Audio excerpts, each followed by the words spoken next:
All right, what is up, guys? I'm here to kind of give you a recap and follow up to the previous video talking about the sandbox and all things with the spring 2025 update. Last video, I kind of picked through and gave a lot of my initial thoughts on this. I'm going to do a quick recap and bullet points of kind of my quick thoughts so far on the, I guess, first week. Um, Almost week and a half now being on the new update. So we're just going to get into this article, and then I'm going to show some gameplay to talk about some of the tidbits on the bullet points like I was talking about. So I have some things up already. I'm hopefully going to try to keep the rambling down. I have a little bit of a plan, and let's just get into it. So Assault plays pretty well. There are some bugs in the game currently that are definitely hindering the competitive viability of it. Sometimes the bomb disappears. Sometimes the bomb, like OT, doesn't start in like a tied game scenario. Um, I think there were instances of other teams scoring while the other team or while you are the one arming the bomb. I even had an instance where I was arming the bomb, I dropped it, a guy came to pick it up, I kill that guy, I pick it up to try to finish the arm, and then it just won't arm. So those are big issues for competitive. I think the game mode is good. I think we're still figuring things out and actually how to play the game type, but at least just from a new game mode or old new game mode, whatever you want to call it, being reintroduced, Assault is pretty good. I think it has um, some fun gameplay to it, and I think we're all still figuring it out. Just something new to learn. But those bugs currently, some have been addressed in a recent hotfix, but there are still more, is from what it sounds like, and those really need to be addressed. So hopefully HCS can get on top of that. So moving on, talking more about the sandbox in regards to the heat wave. The heat wave is in a pretty similar boat right now. So it shoots slower, and the vertical pattern is a little bit more spread out to kind of alleviate some of the long range shots. So, for example, right now, where's a good bot? It's kind of hard to see these guys. That guy's pretty close. I don't have any good angles for some of these bots, but even here, like, this is still a very viable range for the heat wave. Like, this is kind of still beyond that shotgun range that I think at least competitive players have issue with, and I'll kind of dive in a little bit more in terms of like how to alleviate the problem that I think why a GA was and probably still will continue with this weapon. But again, like this is still a more reasonable range. Two taps, three taps are very viable. Really long range. This isn't even really long range, but this at least is still somewhat cut, but not even right there. Like this is still pretty long range. I'm getting an easy three tap. Now it's harder if someone's strafing, of course. I think probably that's the biggest thing that can be affected, but it still goes to show that it's still very possible. Maybe right here this is a better example to see like this long range shot is just not gonna really happen all that often. But this is like truly like the maximum uh, range that you'd ever try to see somebody hit this. No one really ever went for these shots all that often. But the fact that I can still make someone one shot in about 3 to 4 shots with a shotgun at this range is kind of insane. Um, but let's dive into the real issue. The real issue is that on this map, Heatwave spawns on a tier 2 weapon pad. And I have it currently in my hands, and this is actually an academy, so it's coming up even faster. But in competitive play, this comes up every 1 minute. A tier 2 weapon comes up every 1 minute. Uh, the heat wave, and I'll actually pull up my other. I made a document to kind of talk about this, and many of you, if you watch my streams, we kind of went over this to kind of talk about specific things. And there's a whole lot to get into besides just the heat wave, but this is some of the more important um, current standings of weapons. So Stalker, Heat Wave, and Bulldog in the current weapon timer are all tier 2 weapons, and they are sitting on a 1 minute timer. However, these weapons really have, especially these weapons right here, have very similar impact, if not more, depending on the map, as like an S7 or a rocket. Or I mean, even if it was like a shock. Shock is now pretty much considered a tier 3, but we'll also talk about that a little bit later too in terms of recharge. But it should be a tier 3 weapon. This is my proposed weapon timer changes. Again, whole lot of other things to get into, but Heatwave, Bulldog, Stalker, these should all be considered tier 3 weapons on a tier 3 weapon pad. And this is, again, I think the issue where it lies, because this, it just means that the weapon is up more consistently. You're getting that, even if it is kind of ridiculous, damage down and kills or one tap melees in certain instances. Well, you can do all that and then use all the ammo up, and then a minute later, another one's coming up. Now, if anything, it should sit on a tier 3 weapon pad and be either bottom mid, or it can get moved back to where it was before here, P1. Now, it would have a thrust here to kind of play off of, which is kind of not ideal. It would be just create a Superman player instantly. But you should put it on a tier 3 weapon pad, and that, I think, alleviates a lot of issues that at least pro players have with the impact that you see in the gameplay. And it really doesn't get a pass like Stalker does and Shock did, because Shock and Stalker, of course, are headshots. But the impact that you see people and pro players, higher level players, have with those weapons is still as high, if not higher, than even a Heatwave or a Bulldog on a map like Recharge, on a map like Streets.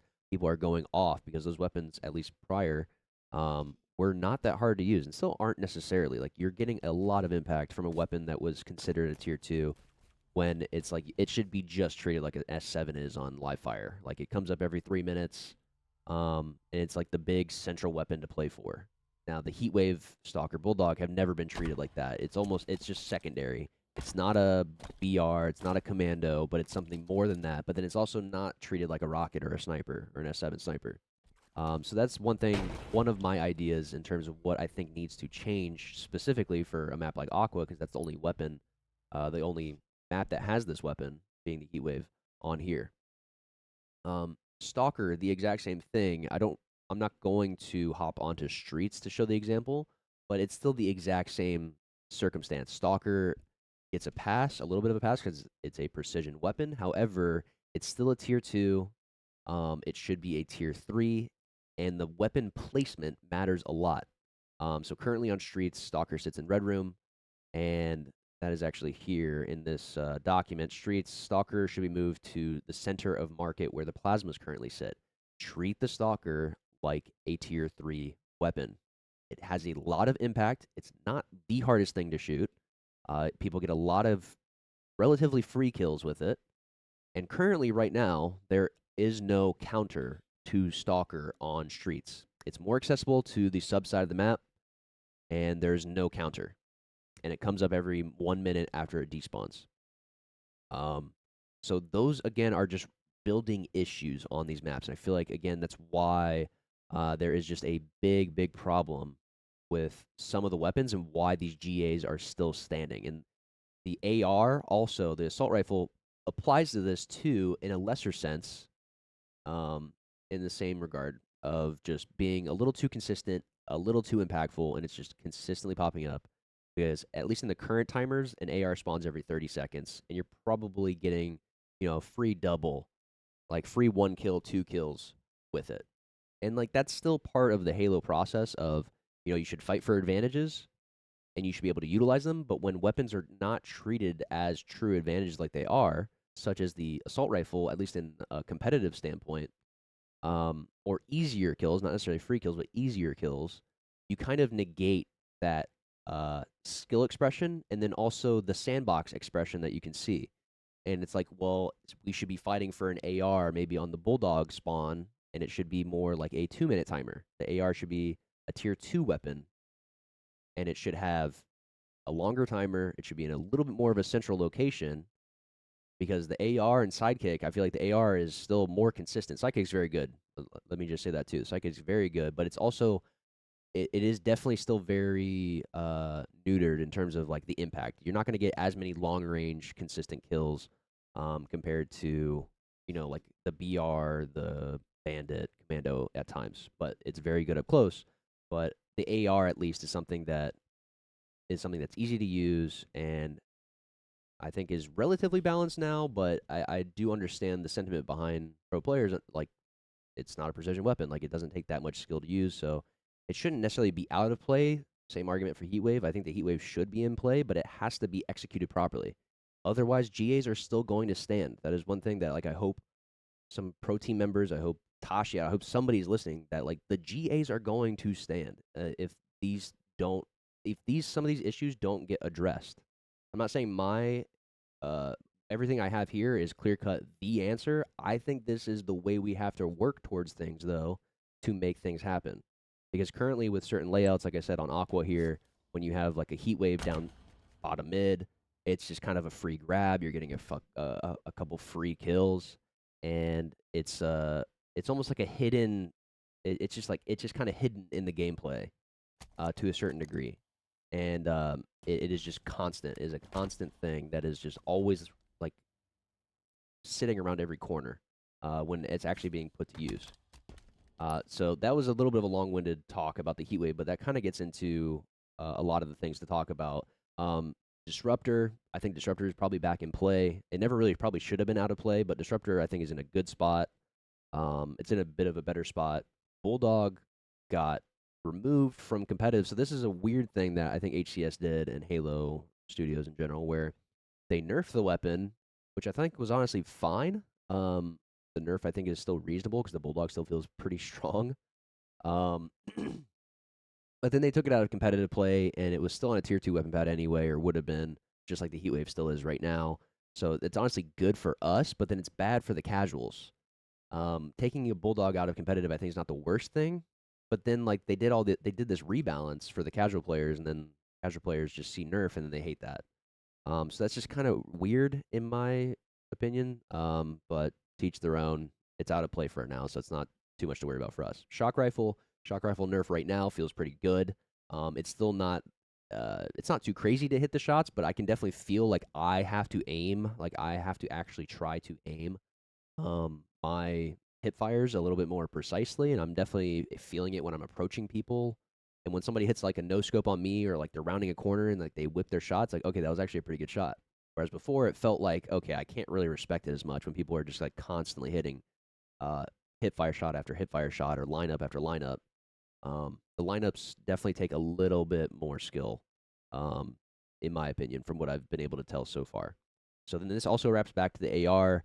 The AR got nerfed, which I think is good. I think the biggest thing was the headshot multiplier just getting taken out, and then at least for competitive, they reduced the ammo. This is all still good, but it goes back again to the idea of placement. I might as well just hop on streets while I'm talking about it, since I'm still kind of rambling a little bit, but this is to progress the talking point of it really matters about where certain things are placed and how the weapons are treated. Because currently in the street sandbox, we of course have the Stalker in Red Room, which is still tier 2, comes every minute. Super powerful, but it's the only power weapon on the map, truly. Like the AR and the Sidekick are still not good equivalents or good counters to this map. Also, I'm sorry if the gameplay is a little choppy. I'm trying to figure out exactly what's going on with my OBS and my encoding, but just as a side note, sorry about that. But to get into it, swap all this. Let me actually turn all the bots off. I don't want them moving around at all. But the problem with streets right now is the fact that, you know, we have an AR here. This is just not, it's a free kill. It's again the issue that I have with Recharge and the Plasma Pistol, where like you just grab the AR and you can just sit here and just blast somebody who's walking in. I mean, realistically, you can do that with any weapon. It's not the hardest thing, but an AR, if you want, again, if you want some professional players or comp landscape to have these things introduced, you need to have them be integrated more naturally for the competitive landscape. If it's going to be on a competitive map like this, that's just the way that it needs to be. So I'm hoping, let me actually do something real quick. This might help. Might help just even a little bit. It didn't help at all, from what I can tell. And maybe it's just my point of view, but that's besides the point. I'm going to try to keep talking for now, not to worry about it too much. So the AR should be sitting. The AR should be sitting on the Bulldog pad if we're going to have an AR in play. I think that, and then you would still make the tier 2 weapon pads have a longer timer. I think that would balance out the ease of use with the true like counter option to the Stalker, and then the Stalker would sit in the central part of market here, like I was explaining. And that is just some of the biggest issues right now with the sandbox is not even necessarily the actual weapons themselves, but it um, has to do with the actual placement, has to do with the ease of use. It just all the different factors coincide, I think is the bottom line. Let me just leave it at that and then we'll move on. All the factors matter, not just the weapon itself. Um, and like just broad scale nerfs or buffs just don't really help. It needs to be it's multifaceted. It's a multifaceted problem. All right, so moving on, we have grenades. The grenade physics, I think the physics, like the bounciness of the grenades, isn't really too impactful. I honestly think it's kind of a nice thing. I feel like the nades are bouncing a little bit farther. So there's like a couple nade tosses that I throw that I think are a little bit more effective actually. Some are just like, oh, it's a little different now, so I need to throw it just a little bit like under maybe, but bounciness I don't think has too crazy of an impact on the gameplay. The grenade cast time though, I think is very good. Um, Grenade spam is a little down. If people are spamming grenades too, it's easier to push that person out because they're in a slower animation. So I think it's been good so far. Movement, strafe acceleration. This has been a good thing. This has definitely helped a lot. I think the more that I've been playing, the more that everyone else has been playing, I've still been able to tell that jiggle peeking is still prevalent, but it's still not nearly as prevalent and as impactful as it was. So I think it's definitely in the right direction. Absolutely into where we are at. And where Halo should like the feel of Halo, especially in a competitive level, but just casually, I think the feel of Halo is a little bit closer with this strafe acceleration. But the speed is still kind of tweaky, but it's okay. I think we're in a relatively good spot. Ranked map, new ranked map, Origin, Coliseum from Halo 5. I think it plays really well. It plays very much like Halo 5. The only thing is that there are actually spawns bottom mid in the bottom of the base that are very prevalent, which are really interesting. Like it's really weird. The emergency spawns are a little too prevalent, is the bottom line. Sometimes you'll be standing on the cave over here, or sometimes you're standing on the elbow, and the other side's wide open, or the back flag is wide open, and people are just spawning bottom mid. Like, okay, I guess you're just gonna spawn bottom mid. That's just where it's gonna be. It's not the hardest thing to read though, but it is definitely very impactful, nonetheless. So moving through, all of these are fine. These are like weapon pad changes. They've been good. The recharge weapon pad placement, uh, a good thing, but again, shock rifle should be treated like a tier 3, so it should probably have like a 3-minute timer, maybe. Maybe because it's the only weapon on recharge, I guess. It could stay 2 minutes. Just think it's kind of weird that we have all these different timings for different things, even though they have like similar impacts. Like most S7s are spawning up every 3 minutes, whereas a shock spawns up every 2 minutes on Solitude and on recharge now. So that pretty much wraps up the the update. My thoughts on it overall, I think the update's good. Like I said before in the other video, if you haven't tried out Halo in a while, I think it definitely is worthy of an attempt for now. So definitely give it a shot. I think even something like this with the where is it actually? I thought I just mentioned it a little bit further up. Ranked squad battle was introduced. Also, I might have just scrolled past it, but ranked squad battle got introduced. There's new game modes, some new tweaks to the sandbox. The game feels a little bit more Halo-esque. So I think if you haven't played in a while, this is definitely the update to try. But this now pivots into what I was already diving into, actually, talking about this is my thoughts on what we should be doing with weapon timers and even equipment timers. I don't really want to go into all this in this video. Maybe we can do a follow up to go into the nitty gritty of everything where I explain my thought process and everything. That's kind of what these paragraphs were underneath a lot of these because I put a lot of thought into it. But I kind of want to just do the quick rundown of the important things and also talk. I want to talk about, let me go to this. I want to talk a little bit about what I think is truly one of the more important things right now in terms of gameplay currently. To kind of build off the spring update. So the one thing that is important to me just gameplay wise right now is that the game feels more like Halo, which is great. However, the Bandit that we are using is not, I think, as competitively viable as it still needs to be. I said this before the tweak that they made to, um, the strafe excel and the jiggle peeking and all that. But I still think the Bandit is too easy overall. The only hard part is hitting that last headshot, and that's an important thing. Hitting that last headshot is definitely an important thing to the gameplay loop. But I think even, and I talked about this with my stream and talked about it with the chat a good bit, but I think aim assist is probably a relatively straightforward or like one of the answers or things that is talked about the most. But we actually talked about bullet magnetism. Actually, let me pull up this video that I had. Let me pull up this video. Downloads this. And show off a video of Nick, my dude, in the stream, who did some of the testing. And I think his reticle looks a bit different. I don't know if he might be on like Xbox or maybe he's running, I think, a higher resolution or something, is maybe why this is. But this is to show the hitbox or the bullet magnetism that you are getting at certain ranges, different ranges, with the Bandit and how forgiving it is currently. So I'm just going to let this play out and just kind of, you can kind of just see it for yourself. Like, you can just see how the center of the reticle is not on this guy at all.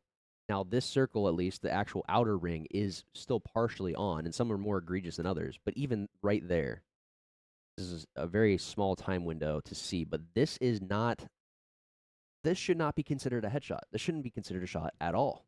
It doesn't matter if it was on the body, a shoulder, foot, but a headshot, this, I feel like, just proves the point of like what you are able to accomplish with the Bandit right now.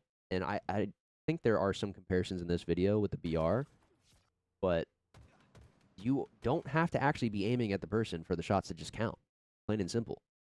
And this is just an overarching issue that I think we don't have to touch aim assist. If anything, we can touch bullet magnetism. Or we don't have to touch aim magnetism, we can touch bullet magnetism. I think that's the verbiage that Halo Studios likes to use in HCS.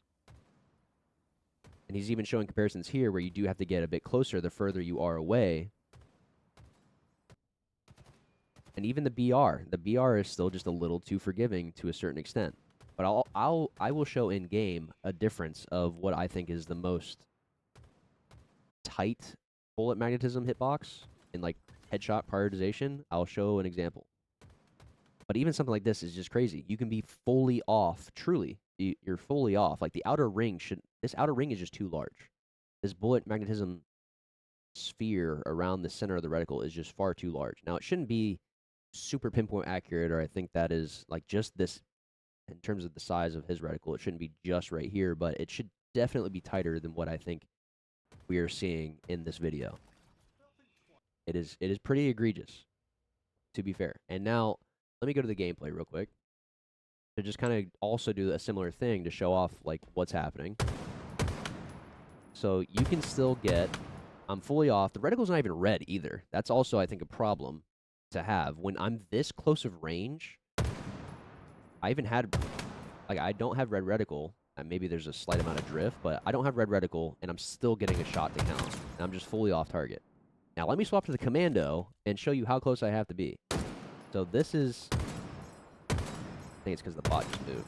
So I'm getting a shot there. I'm not getting a shot here. Not getting a shot. Not getting a shot. Now I get the shot. And look how much of the reticle is actually on, and how much of the center reticle is actually on with the Bandit compared to the commando. And the commando is supposed to be a pickup. Like, this is a pickup on the map that is, like, in theory, supposed to be better. Whereas, like, we have this gun in our hands that is just, we have a giant dome to hit these shots. And I mean, obviously, with the movement, when it was, like, so cracked out, like, it's almost like Halo 5 to an extent, partially, where, like, Halo 5 needed a higher bullet mag. It didn't really probably need as high bullet mag, but it still had very high bullet mag to counteract the movement in the game, the play around thrust and all that. Perfectly fine, I guess. But here, let me also kind of see the BR. This is just a live test with you guys, too, to kind of gauge. Like, even the fact that the BR this far off is getting the shot is just, like, this should not be the case. Now, we're not even talking about aim assist here. This isn't about, like, how easy the it drags on your aim or anything like that. I'm strictly just talking about where you aim and where your shots will inevitably hit. Thing is, too, is like where I'm aiming, that's actually good to note. So look how close. I'm actually so far off. I'm not getting a full burst, but look at where my bullets are landing. That's how hard it is pulling. That's how hard the magnetism is when it's pulling into the target. Look at where the center of my reticle is, and that's where my bullets are going. That should not be the case to this extent, not to this level. I'm not saying there should be zero bullet magnetism. I think for a casual player, or just most players in general, like you're going to want to have some. But this, if anything, is probably the talking point of like something that is actually, I think most people can see this and be like, oh yeah, that's kind of crazy. You know what I'm saying? Like some people can talk about aim assist or like controllers need aim assist, blah, blah, blah. I get that. I do get that. I still think it'd be less, but I think at least we can agree that bullet magnetism and how far it is pulling is kind of insane. Like I'm off target. The thing is too, the one point that I was going to mention, let me finish my side tangent, is that this is us standing completely still, but if I'm off target and we're both just kind of strafing around, like there's a good chance that like the bullets are going to probably still tag just based off that movement. The magnetism is so strong for the bullet mag that within an actual gunfight, there's still probably a good chance that it's gonna land due to just the nature of how strong it's pulling. Even if it is off target here, it's really not that far off target, is what I'm trying to get at. Again, I think the Commando serves as probably the proper, like one of the most, this is like the tightest reasonable bullet mag. Like the actual, it's all it is the center of your screen pretty much. And it's like my reticle pretty much needs to be right on the guy. Otherwise, it's still just missing. I mean, even then, of course, the bullet is still pulling in, but it's not going to hit. And this also still goes to the fact that the reticle doesn't have to be red reticle. It does not have to be lit up for the bullets to still have this level of bullet magnetism. I think this is insane. So this is my soapbox that I feel like I had to get on for the like next step of what I think Infinite should have. I don't know how possible it is because this is, more in-engine stuff that is probably less likely to actually be addressed. But this is even talking about future Halos. Because I think we're at a spot now where the movement feels, this is still a little bit snappier than I feel like other Halos. But that's honestly still kind of okay.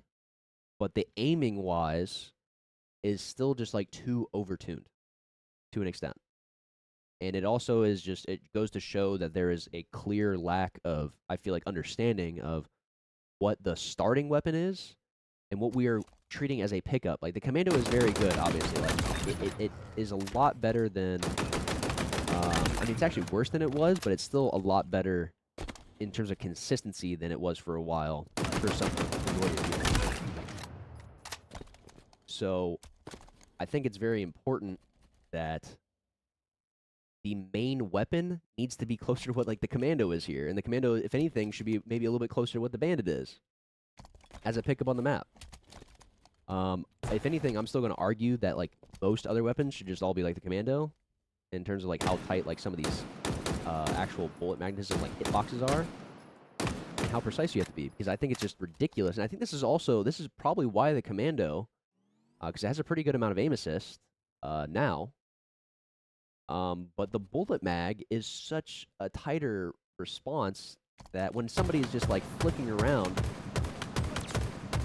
it's like you're able to just constantly keep shots just zipping into somebody so much more easily than somebody who's doing something like this with a Commando. That's why you see people who are just blowing through clips with a Commando and losing gunfights to a Bandit or even like a BR, because we showed the BR. The BR is really not that hard. When it comes to like hitting that last headshot, but at least with the BR, there's a little bit more tracking involved. But it still goes both ways.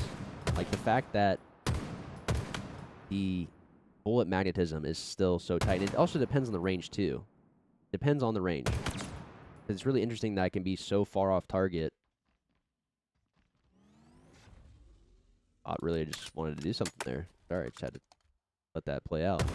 It's really interesting that I can be so on target here, like the hitbox. Now, this is very interesting. that I'm even noticing live right here, where I can be so close to the arm. Funny enough, I actually hit that one, but like this reminds me of the commando. Like I'm not going to hit the shot. I'm very close to the center. But then other times, I'm like completely off. Like this it's just so weird. It's so awkward. And I don't know if this is maybe just a headshot prioritization. That just means the headshot prioritization is really cranked up for the bandit. Or what exactly. But the fact that I can still be somewhat off target here.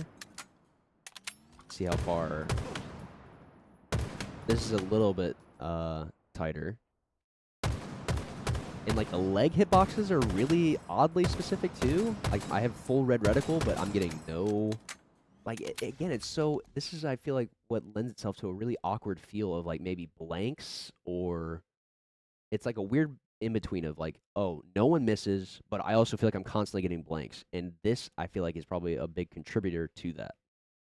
I'm off my soapbox. I think that's all I have to say necessarily about this, but this is one of the biggest contributors to competitive play right now that I think really needs a like a good look at in terms of overall gameplay. So I think I'm going to probably end the video here. If anything, you guys can let me know what your thoughts are, and let me know if you want to see a bit more and talk more in depth about this weapon timer change, equipment timer change. And then I have a lot of map specific things to go into because I don't want to make this video an hour long plus because I easily could talking about these things. But I think it'd probably be better to kind of keep it split up. And I'm just talking about the spring update and what I think the overarching gameplay feel still needs a little bit. And then this is all more tailored to specific comp stuff. But I think that is going to be it.